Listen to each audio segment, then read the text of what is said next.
बिस्मिल्लाहिर्रहमानिर्रहीम। हमारा बच्चों चैप्टर नंबर 4 है जो कि हम लोग आज के इस लेक्चर में स्टार्ट करने जा रहे हैं। चैप्टर नंबर 4 एक छोटा सा चैप्टर है जिसका नाम है वर्क एंड एनर्जी। बच्चों क्या नाम है हमारे इस चैप्टर का? हमारे इस चैप्टर का नेम है बच्चों वर्क एंड एनर्जी। ये बच्चों हमारे चैप्टर नंबर 4 का नेम है। हमारे चैप्टर नंबर 4 का नाम है जी वर्क एंड एनर्जी। हम लोगों ने अब इस चैप्टर में बच्चों इन दो टॉपिक्स को डील करना है। अब आप लोगों को पता है कि बच्चों एनर्जी किसी भी ऑब्जेक्ट की जो है ना वो चेंज होती है, ठीक है। अगर कोई भी दो ऑब्जेक्ट्स, कोई भी ऑब्जेक्ट है, ठीक है। पहले मैं आपकी बुक की लाइन थोड़ी सी पढ़ रहा हूँ। कहता है जी इसके इंट्रोडक्शन में ना उसने कुछ बातें की हुई हैं। अगर आप लोग अपनी टेक्स्ट बुक खोलें, अभी ये टॉपिक नहीं शुरू कर रहा, अभी जस्ट मतलब थोड़ा सा इंट्रोडक्शन दे रहा हूँ। कहता है जी work is often thought in terms of physical and mental effort.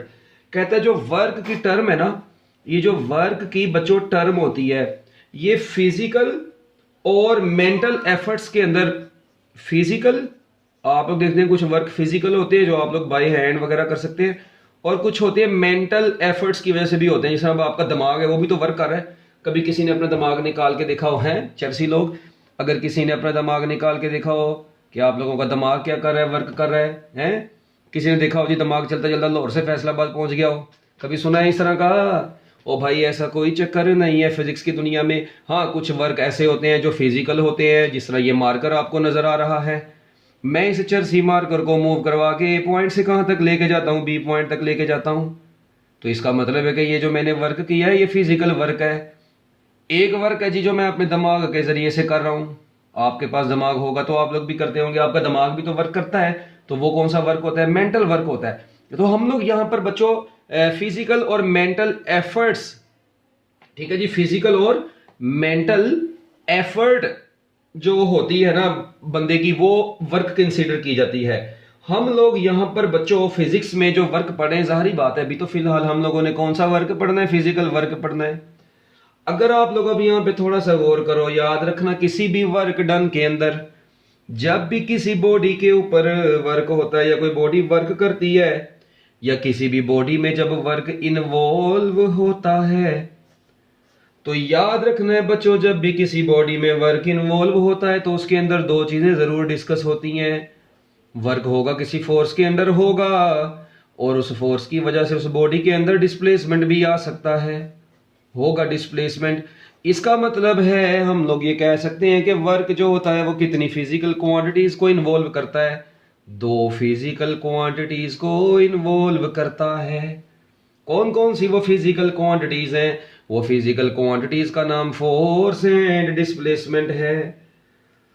अब आप लोगों को पता है कि हमारी ये जो फोर्स है ये वर्क डन, अब ये फोर्स इसका मतलब है वर्क करवाने में हिस्सा लेती है। अगर आप लोग किसी बॉडी के ऊपर ये फोर्स कांस्टेंट लगाएंगे तो आपका जो वर्क होगा वो work done by constant force consider होगा। अगर आप लोग किसी बॉडी के ऊपर लगाई गई फोर्स को लगातार चेंज करते जाएंगे तो आप लोगों का वो ही किया गया वर्क किस में कंसीडर होगा? Work done by variable force होगा। अगर आप लोग किसी बॉडी के ऊपर जस्ट ग्रेविटेशनल फोर्स को डिस्कस करें तो आप लोगों का जो वर्क होगा वो ग्रेविटेशनल फोर्स के अंडर कंसीडर होगा। इसका मतलब ये हुआ कि वर्क के अंदर जो फोर्स इन्वॉल्व है ये फोर्स कांस्टेंट भी हो सकती है, ये वेरिएबल भी हो सकती है, और ये ग्रेविटेशनल भी हो सकती है। अच्छा जी, अब बच्चों यहां पर आप लोगों ने एक काम की बात सुननी है। इसका मतलब ऐसा वर्क जो constant force, what do you mean by the constant force? बच्चों कांस्टेंट फोर्स से मुराद है, सपोज करो यहाँ पे एक बॉडी है, यहाँ पे आप लोगों ने इसको बांधा है और ये अपने मुंह के साथ इसको बांध दिया है, इधर मुंह के साथ इसको बांधा है और आगे को चलना शुरू हो गए हो तुम लोग। ये बॉडी बेचारी ऐसे पड़ी हुई थी, और भाई मुंह के साथ, अब मैं चलो एग्जांपल दे दिया, हाथ से पकड़ के इसको लेकर ये ना पता लगे मुंह में डाल के इसकी रस्सी को तो फिर आगे कोई सीट रहे हो, ठीक है। अब चलो कोई नहीं, खैर बच्चों जैसे ही इस बॉडी के ऊपर सपोज करो आप लोग इसको लाहौर से कहां तक ले आए, आप लोग लाहौर से इसको सियालकोट ले गए, बाबा जी सियालकोट, ये देखें, ठीक है, ये आजकल बड़ा चला हुआ है ना, तो ये देखें, सपोज करते हैं आप लोग इसको फोर्स लगा के लाहौर से कहां तक ले गए हैं, सियालकोट तक ले गए हैं। तो बच्चों ये जब आप लोगों ने इसको लाहौर से कहां तक लेके जाना है, सियालकोट तक लेके जाना है, तो जाहिर बात है जब आप लोगों ने लाहौर से इसको सियालकोट लेके जाना है, एक कांस्टेंट फोर्स की मदद से लेकर गए। सपोज करें आप लोगों ने इसके ऊपर 10 न्यूटन की फोर्स लगाई और ये फोर्स लाहौर से सियालकोट तक इस बाबा जी ने, ये है बाबा जी, ये कौन है, ये वो बाबा जी है जिस बाबा जी ने इस बॉडी को लाहौर से सियालकोट लेके जाना है। अगर ये इस बॉडी के ऊपर कांस्टेंट फोर्स लगा के इस बॉडी को लाहौर से सियालकोट लेकर गया, इसका मतलब ये हुआ कि इसका कोई डिस्प्लेसमेंट भी कवर हुआ और आप लोगों की एक पर्टिकुलर फोर्स भी लगी। तो लो जी ये बॉडी लाहौर से कहां तक पहुंच गई है, सियालकोट तक पहुंच गई। इसका मतलब ये हुआ कि आप लोगों का जो वर्क है ये कौन सी फोर्स के अंडर हुआ है, कांस्टेंट फोर्स के अंडर हुआ है। तो इसलिए हम लोग कहेंगे कि लो जी ये बाबा जी लाहौर से सियालकोट गए, लाहौर से सियालकोट गए कौन सी फोर्स के अंडर, कांस्टेंट फोर्स के अंडर। तो जो वर्क डन ये बाबा जी ने किया, ये work done by constant force होगा।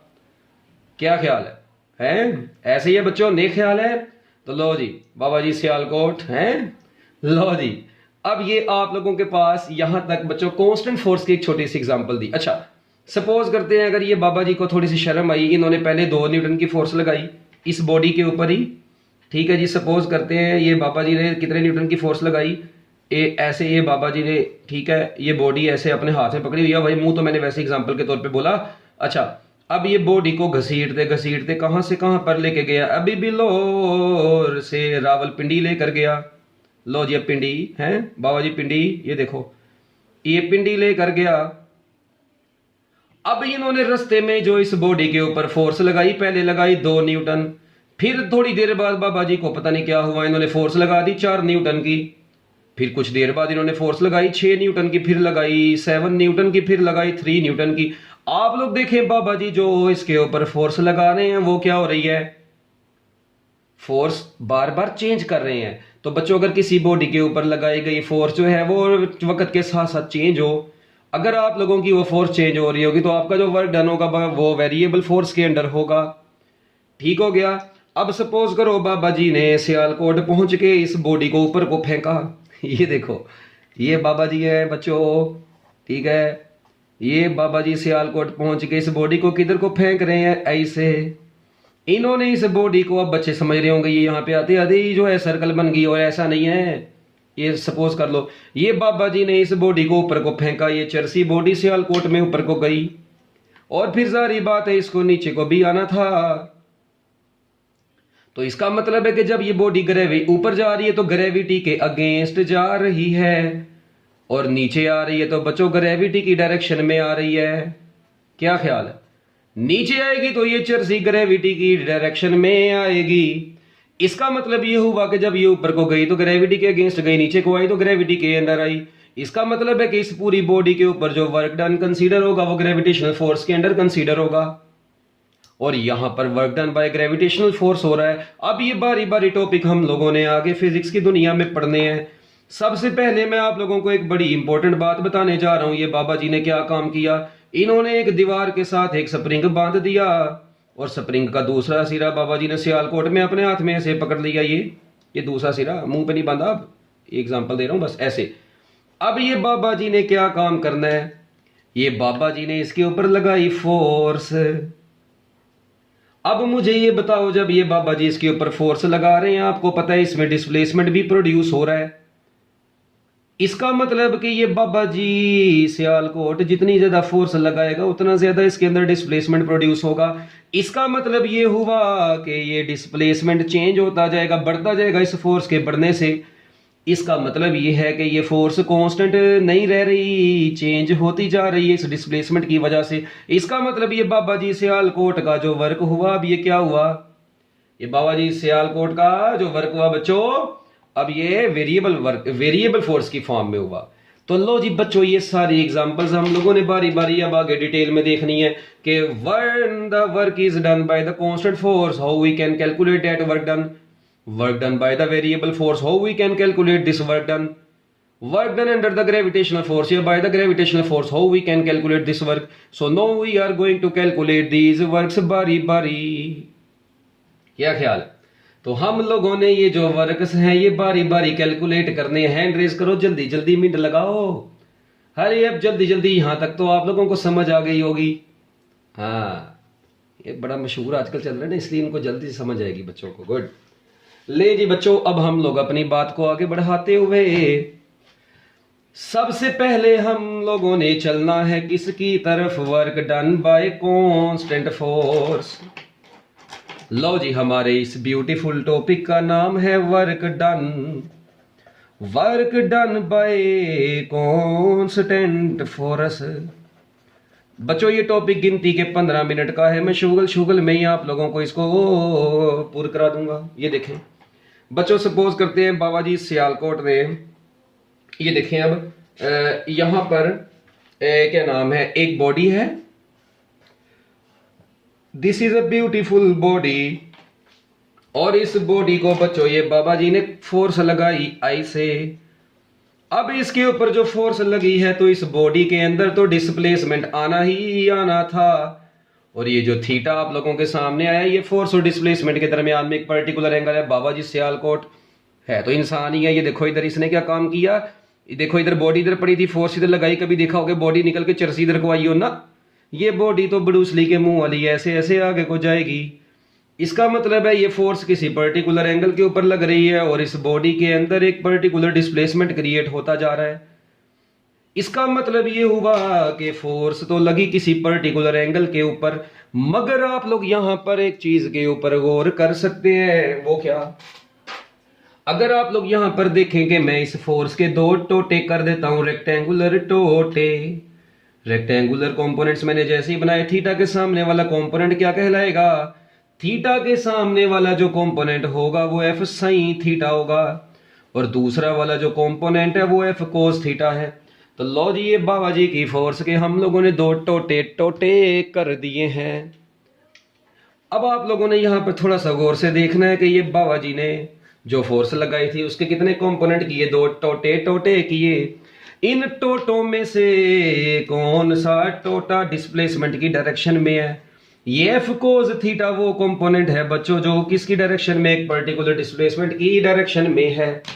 ये आपको चैप्टर नंबर 2 के अंदर भी मैंने बताया हुआ है कि वर्क डन जो होता है वो तो फोर्स इनटू डिस्प्लेसमेंट होता है, मगर यहां पर magnitude of the component of force, ये फोर्स की ये magnitude of component of the force है. Magnitude of the component of force in the direction of displacement, sorry magnitude of displacement. यहां पर तो मैग्नीट्यूड ही आएगी मगर डायरेक्शन ऑफ डिस्प्लेसमेंट की फॉर्म में है ना. ये एफ कोस थीटा डिस्प्लेसमेंट की डायरेक्शन में ही है, तो यहां पर तो आएगी मैग्नीट्यूड ऑफ डिस्प्लेसमेंट.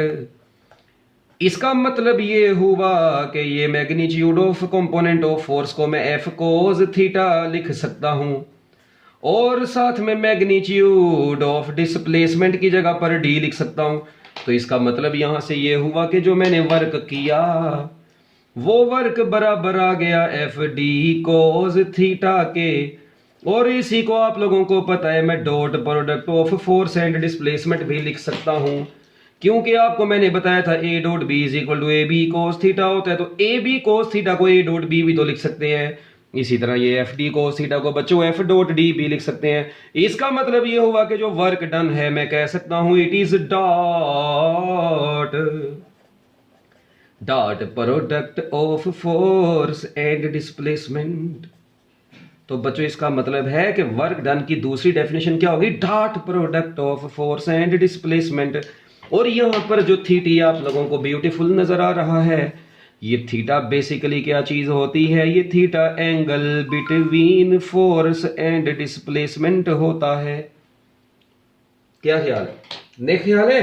तो बच्चों magnitude of the component of force in the direction of displacement, मैं वर्क को एफ एक्स इंटू डी भी लिख सकता हूं. एफ एक्स से मुराद है component of force in the direction of displacement into magnitude of displacement. तो बच्चों as it is dot product of two vectors, so we can say that work done is a scalar quantity. Work done is a scalar quantity. तो बच्चों हम लोग ये कह सकते हैं कि वर्क डन कौन सा क्वांटिटी होता है? स्केलर क्वांटिटी होता है, because it is dot product of force and displacement. अरे ओ प्यारे प्यारे बच्चों, अभी तो पार्टी शुरू हुई है, अभी तो बाबा जी ने सियालकोट पहुंचना था। ये देखो जरा, इधर जरा गौर से देखो, यहां तक समय लगी तो ब्यूटीफुल हैंड रेस करो जल्दी प्यारे प्यारे बच्चों, ताकि हम लोग आगे कुछ नहीं। जल्दी मिनट लगाओ, हरी जल्दी जल्दी करो, जल्दी जल्दी जल्दी, शाबाश, ये चीज एक्सीलेंट, चीते लगे हैं आप लोग। लो जी बच्चों, अब थोड़ी सी बात को हम लोग आगे को बढ़ाते हैं। ये work done by constant force के अंदर, अब देखें आप लोग, अगर मैं आप लोगों से पूछूं ऐसे ही यूनिट ऑफ वर्क डन, नहीं बल्कि नहीं, पहले मैं आप लोगों को कहता हूं जी, बताओ मुझे बच्चों इसकी ग्राफिकल रिप्रेजेंटेशन कैसी होगी। ये देखें जरा, graphical representation of work done, graphical representation of work done आप लोगों ने कैसे करनी होती है? अरे ओ प्यारे प्यारे बच्चों, ये देखो, ये बाबा जी ने जो फोर्स लगाई और जो डिस्प्लेसमेंट कवर हुआ लाहौर से सियालकोट तक का, हम लोग उस फोर्स और डिस्प्लेसमेंट के दरमियान में जब एक ग्राफ ड्रॉ करेंगे, हम लोग टुडे फिजिक्स के ऊपर एक डिस्प्लेसमेंट और फोर्स के दरमियान में ग्राफ ड्रॉ करने जा रहे हैं। बाबा जी की जो फोर्स थी वो तो कांस्टेंट थी, ये फोर्स ही चेंज नहीं हुई। अगर ये फोर्स ही चेंज नहीं हुई, इसका मतलब है कि ये जो फोर्स है ये तो कांस्टेंट है। तो ये कांस्टेंट फोर्स के अंडर बॉडी में डिस्प्लेसमेंट आता गया आता गया आता गया। अब आप लोग यहां पर देखो, that is the graphical representation of work done by constant force. अच्छा, अब बच्चों इस ग्राफ के अंदर कोई ना कोई एरिया भी तो होगा, यस ऑब्वियस सी बात है।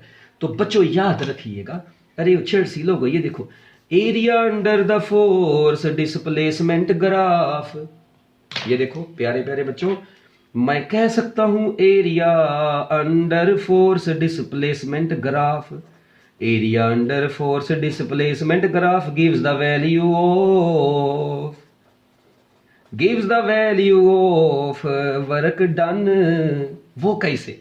ओ भाईजान, ये ग्राफ के अंदर जो एरिया होगा, वो यार सारी बातें मेरे को बताओ, ये एरिया ऑफ द रेक्टेंगल नहीं होगा। Area under the graph area of the rectangle होगा। तो बच्चों अगर एरिया ऑफ द रेक्टेंगल होगा, रेक्टेंगल का एरिया होता है लेंथ इनटू विड्थ। इस वक्त लेंथ वाली साइड पर फोर्स और विड्थ वाली साइड पर डी है, तो एफ डी बराबर आ गया वर्क डोनी के। इसका मतलब है मैं कह सकता हूं area under force displacement graph gives the value of work done. बाबा जी सियालकोट, क्यों भाई?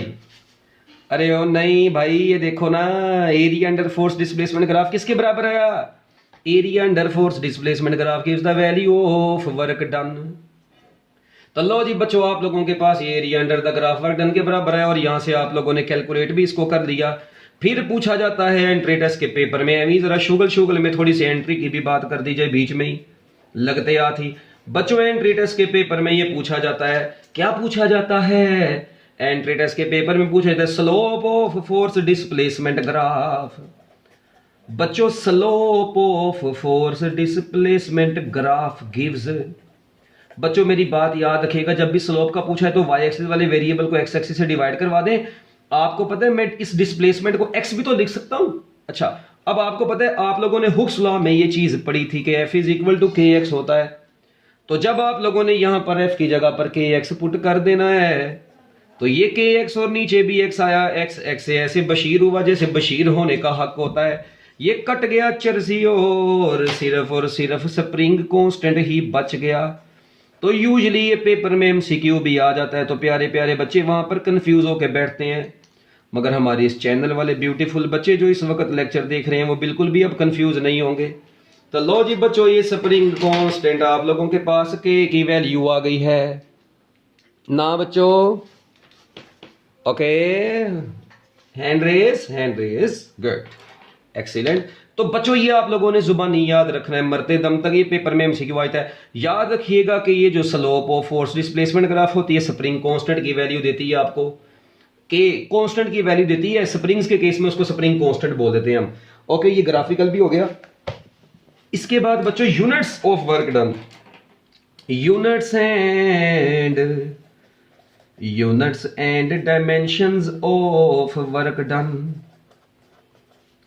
बच्चों वर्क डन के यूनिट्स और डायमेंशंस की तरफ अब हम लोगों ने ऐसे ऐसे चलना है चलना है चलना है और चलना है और चलते ही जाना है और दुनिया से चले जाना है। ये देखो बच्चों, इधर देखो, आप लोगों ने जैसा कि इधर तो देखो ना, ये देखो आप लोगों ने पढ़ा W is equal to F D. ठीक है, generally usually force into displacement होता है ना, एफ डी कोस थीटा। चलो लिख लो, कई लोगों को दौरा पड़ जाना है। बच्चों मुझे ये बताएं, फोर्स के यूनिट आप लोगों ने पढ़े हुए हैं, न्यूटन होते हैं, डिस्प्लेसमेंट के यूनिट मीटर होते हैं। कोस थीटा तो एक ट्रिग्नोमेट्रिक फंक्शन है और इसका तो कोई यूनिट नहीं होगा, तो आपके पास ओवरऑल यूनिट आ गया न्यूटन मीटर। क्या ख्याल है, यह है न्यूटन मीटर। तो लो जी बच्चों, ये आप लोगों के पास इसका ऐसा ही यूनिट आ गया। अब मुझे एक छोटी सी बात बताओ, ये जो न्यूटन मीटर होता है, न्यूटन की जगह पर किलोग्राम मीटर पर सेकंड स्क्वायर है और ये मीटर आया साथ में। ये मीटर जब इस मीटर से ठा हो जाएगा तो ये बन जाएगा किलोग्राम मीटर स्क्वायर पर सेकंड का स्क्वायर। इस किलोग्राम मीटर स्क्वायर पर सेकंड स्क्वायर को फिजिक्स की दुनिया में जूल भी बोला जाता है। तो इसका मतलब है ये वर्क का एसआई यूनिट न्यूटन मीटर भी होता है, जो कि जूल के बराबर भी होता है। और ये जो यूनिट आप लोगों के सामने लिख दिया है इन टर्म्स ऑफ बेस यूनिट्स लिखा है, ये जो यूनिट आपके सामने आया है ये इन टर्म्स ऑफ बेस यूनिट्स है। बच्चों यहां तक तो आप लोगों को छोटी छोटी बातें समझ आ गई। तो SI unit of work done is joule, newton metre, kilogram metre square per square second, ये बेस है अकेला। ओके बच्चों, अच्छा इसके बाद ना एक और छोटा सा भी यूनिट होता है, इसको बोलते हैं सीजीएस यूनिट। ये असल में आप लोगों ने अभी नहीं पढ़ा, इसलिए आप लोगों को नहीं पता। ये देखे मैं आप लोगों को थोड़ा बहुत बताता हूं। सीजीएस में जो सी होता है ये सेंटीमीटर को शो करता है, जो जी होता है ग्राम को शो करता है, एस जो होता है ये सेकंड को शो करता है। ये जो एसआई होता है ना दूसरे लफ्जों में, और दूसरी साइड पर ये जो आप लोगों को एसआई यूनिट नजर आता है, इसको हम लोग बोलते हैं एम के एस यूनिट। इसको एसआई यूनिट भी बोला जाता है। बच्चों एम के एस में ये जो एम होता है ये मीटर को शो करता है, ये के किलोग्राम को और एस सेकंड को शो करता है। तो आप लोग देखें इस वक्त ये जो मैंने यूनिट लिखा था अभी आप लोगों के सामने, किलोग्राम मीटर स्क्वायर पर सेकंड स्क्वायर, ये मैंने एम के एस यूनिट लिखा था। अगर इसी को मैंने सीजीएस में कन्वर्ट करना हो तो ये देखें बच्चों, मीटर ये किलोग्राम मीटर किलोग्राम सेकंड था, ये था एसआई यूनिट। बच्चों आप लोगों ने अगर सीजीएस यूनिट बनाना है, ग्राम की जगह पर क्या आएगा, किलोग्राम की जगह पर ग्राम आएगा, मीटर की जगह पर सेंटीमीटर का स्क्वायर आएगा, और एस की जगह ये एस सेकंड ऐसे ही है। इसको बच्चों हम लोग अर्ज बोलते हैं। बच्चों इसको हम लोग क्या बोलते हैं, अर्ज बोलते हैं। इसको क्या बोलते हैं, अर्ज। जिस तरह kilogram metre square per square second को हम लोग जूल बोलते हैं ना एसआई यूनिट्स में, इसी तरह बच्चों इसको हम लोग क्या बोलते हैं, अर्ज बोलते हैं। क्या बोलते हैं, अर्ज बोलते हैं। अब ये दो आप लोगों के पास रिलेशन आ गए, इसको पैक कर लो और शापर को डबल कर लो। अब एक काम करो, छोटा सा इन दोनों इक्वेशंस को डिवाइड कर दो जरा शुगल शुगल में। ये देखो जरा, अगर मैं इन दोनों को डिवाइड करवा दूं, जिसको मर्जी ऊपर रख लो, सपोज करो kilogram metre square per square second, इसकी लेफ्ट हैंड साइड को इसकी लेफ्ट हैंड साइड से डिवाइड करवा दो, gram centimetre square second square is equal to, उसकी राइट हैंड साइड जूल है और इसकी राइट हैंड साइड अर्ज है। डिवाइड कर दिया। अगर अब आप लोग यहां पे थोड़ा सा गौर करें, ये ग्राम ग्राम से कटा, मीटर स्क्वायर से कटा, इसकी पावर -2 इसकी पावर -2 से कटा, आपके पास जो बच गया ये जूल ओवर अर्ज। ऊपर बच गया किलो जो कि 10⁻³ होता है, नीचे बच गया सेंटी। याद रखिएगा सेंटीमीटर स्क्वायर का मतलब है सेंटीमीटर का होल स्क्वायर, तो सेंटी होता है 10⁻², इसका स्क्वायर बचा हुआ है साथ में। ये मीटर स्क्वायर कट गया मगर सेंटी का भी स्क्वायर है, लिखते मीटर के ऊपर ही स्क्वायर है मगर ये सेंटीमीटर का होल स्क्वायर होता है। ये मेरी बात याद रखना, बड़े पते की बात आपको बताई है। तो 10⁻³ डिवाइडेड बाय 10⁻⁻4 है, ऊपर आके +4 हो जाएगा तो ओवरऑल आंसर आ जाएगा 10⁻7। तो मैं कह सकता हूं 1 जूल इज इक्वल टू 10⁻7 अर्ज, और मैं 1 अर्ज को 10⁻7 जूल भी लिख सकता हूं। तो लो जी बच्चों, ये आपके पास रिलेशन आ गया between SI and CGS unit of. तो ये बच्चों CGS unit of work done है, जाओ क्या याद करोगे, ऑक्सले कॉलेज ऑफ साइंस। ये SI unit of work done है, ये CGS unit of work done होता है। ये पेपर में नहीं करना, ये सिर्फ समझाने के लिए बताया, इतना सा मैंने पोर्शन बाबा जी सियालकोट, ये सिर्फ समझाने के लिए बताया है। ओके, इसको पेपर में नहीं करना, ये छोटा सा रिलेशन था, रिलेशन बिटवीन अर्ज एंड जाओ। जी बच्चों, ओके डन, हरी अब डन करो जल्दी जल्दी जल्दी जल्दी, शाबाश, मिनट लगाओ। अच्छा, अब बच्चों बात आती है इसकी डायमेंशंस की। बच्चों डायमेंशंस इसकी कैसे निकालनी है, कोई परेशानी वाली बात नहीं है। एक 2 नंबर तरीका मैंने आप लोगों को बताया था, अगर आप लोगों को थोड़ा बहुत याद हो, मैंने आपको बताया था आप लोग ऐसे यूनिट्स को देख के इसकी डायमेंशन लिख सकते हैं।